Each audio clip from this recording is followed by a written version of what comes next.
Hola a todos los niños y niñas que están viendo nuestro video, les mando un afectuoso saludo y les doy la bienvenida a esta nueva clase de lenguaje y comunicación para niños y niñas de quinto básico. Quiero comenzar la clase de hoy, como siempre, entregando algunas recomendaciones para que podamos tener una clase fructífera. Una de ellas, o la primera de ellas, es que se ubiquen en algún lugar donde se puedan encontrar cómodos y no sean interrumpidos ni ustedes interrumpan el resto de la actividad de la gente con la que viven. También les recomiendo mantenerse hidratados, ya que eso es muy importante para mantener nuestro cerebro bien despierto y activo y de esta manera vamos a estar concentrados durante la clase, ¿ya? De igual forma, quisiera sugerirles que se acompañen durante toda la clase con un cuaderno, una libreta, hojas, lo que ustedes gusten para tomar apuntes. ¿Sí? Es importante tomar apuntes porque de esta manera vamos registrando todo lo que vamos aprendiendo y no tan solo escuchamos, sino que también lo que estamos incorporando en nuestros conocimientos lo vamos anotando en un cuaderno y de esa manera llevamos un registro claro y reforzamos los contenidos, ¿sí?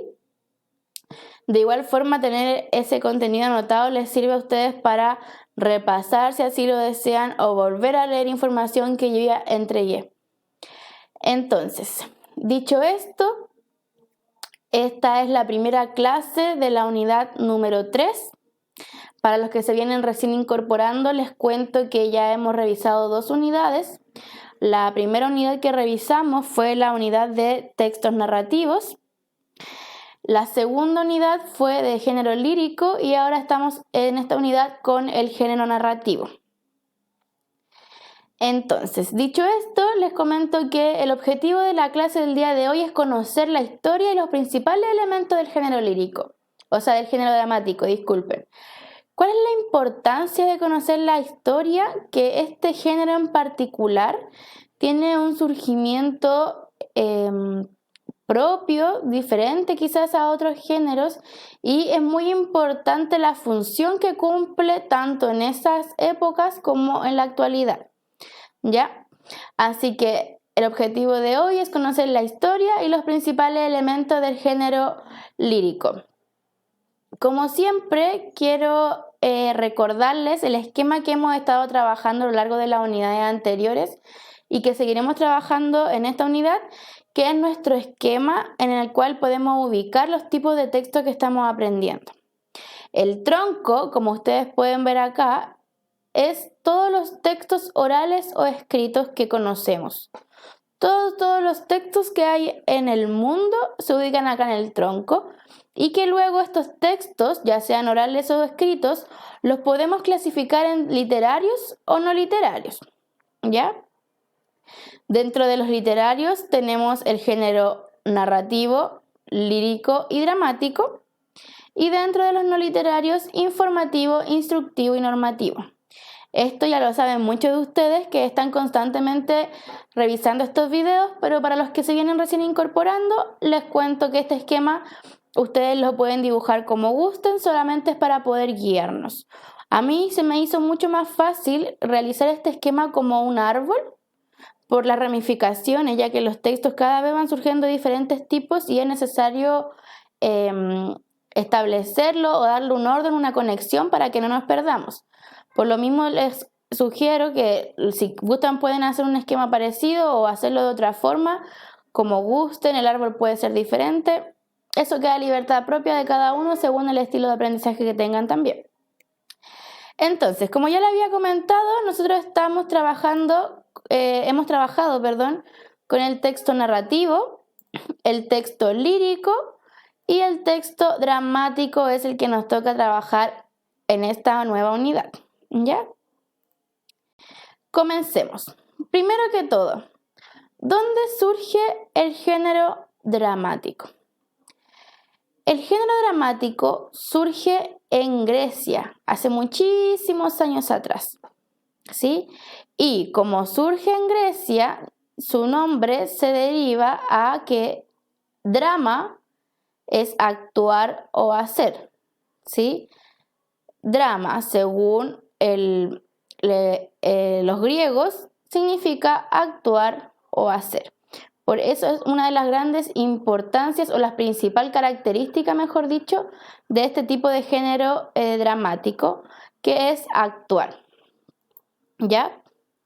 Ahora, en Grecia, cuando recién comenzó a surgir este tipo de drama, tenía un carácter sagrado. ¿Qué quiere decir eso? Que las representaciones que se hacían en esa época eran en honor de Dionisio, que era el dios del vino y de la alegría. Entonces, para hacerle un homenaje a este dios, hacían representaciones teatrales y por eso se dice que tienen un carácter sagrado. Entonces, las primeras representaciones teatrales del género dramático surgieron en Grecia y tenían un carácter sagrado. Luego de esto, hubo un tiempo... los mayores representantes del género dramático son Sófocles, Eurípides y Esquilo. Ellos son los que se caracterizan en la antigüedad, en la época donde surgió el género dramático, de ser los principales creadores de este género. Y luego hay como una pausa en estas expresiones teatrales y vuelve el drama con un nuevo comienzo, pero ya más dirigido a la comedia, dirigido a hacer reír a la gente que observaba estas representaciones teatrales. Entonces, si se fijan, el nuevo comienzo es completamente diferente a lo que habíamos estado viendo antes, al surgimiento real del género dramático.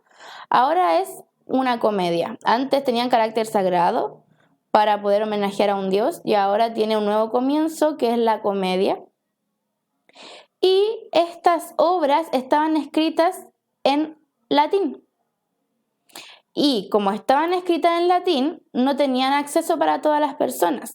No todas las personas podían leer, porque en ese momento no todas las personas sabían latín. Entonces, el teatro se volvió solamente para cierto grupo de personas que se hacían estas representaciones dentro de los monasterios, es decir, para el clero, ¿sí? Para la clase religiosa y para los universitarios, en la universidad. Entonces, este nuevo comienzo del género dramático, a diferencia del primer comienzo, se volvió solamente para ciertos espectadores. En este nuevo comienzo, el teatro no era para todas las personas, era solamente para los letrados, para quienes sabían leer, para quienes sabían el arte de la escritura y de la lectura del latín. Entonces, este gusto por el teatro solamente se podía desarrollar en el monasterio o en la universidad porque eran la élite culta de ese momento, ¿sí?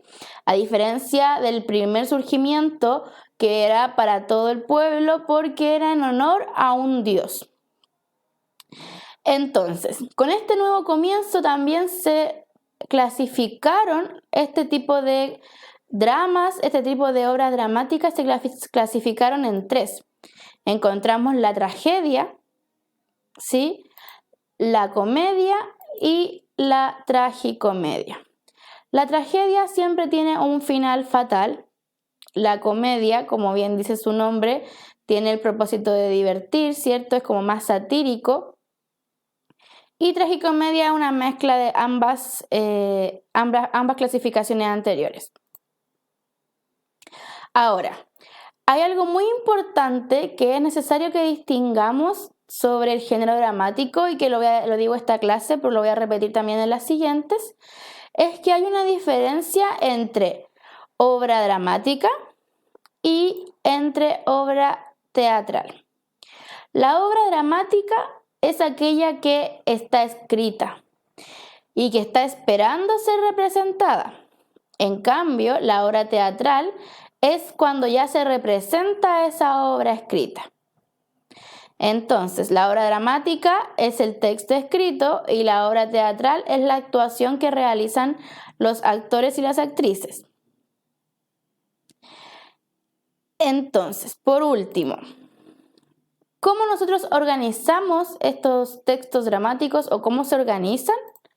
A través de una estructura interna que es muy similar a la que ya hemos revisado anteriormente en otros tipos de texto, donde en primer lugar se presenta el conflicto de la obra, cuál es la problemática que se va a trabajar, cuál es el drama que se va a desarrollar a lo largo de la obra. Después viene el desarrollo de la acción dramática. Esta acción dramática que se estableció en el comienzo, el conflicto, se desarrolla, ¿sí? Y por último, en el desenlace, este conflicto puede que se resuelva o no, pero es cuando la acción dramática ya está llegando a su fin.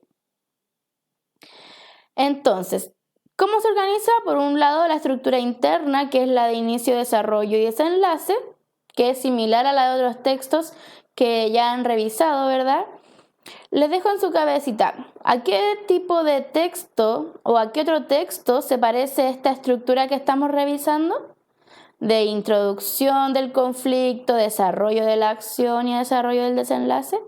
O sea, ¿y desenlace del conflicto? Exactamente. Este tipo de estructura es muy similar a la del género narrativo, ¿verdad? Pero acá también en ambos textos nosotros podemos extraer esta misma información, ¿sí? Cómo se organiza es diferente y acá es muy importante la estructura externa del género dramático. ¿Por qué es importante la estructura externa? Porque visualmente es diferente, al igual que el género lírico, que visualmente es diferente, el género dramático también es visualmente diferente porque presenta acto, escena y cuadro, ¿sí?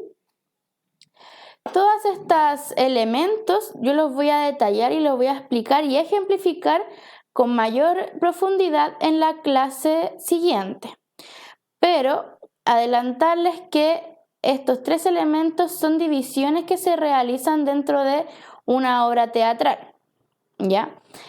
Estos en una obra escrita están indicados, pero en una obra teatral nosotros no vemos tan claro esto, ¿ya? Depende del cambio de escenografía, ¿cierto? El cambio de la acción, de una acción a otra.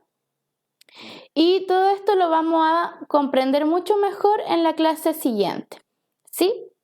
Entonces, para ir resumiendo, el texto dramático, para los que quedaron con dudas, surge en primer lugar en Grecia, ¿sí?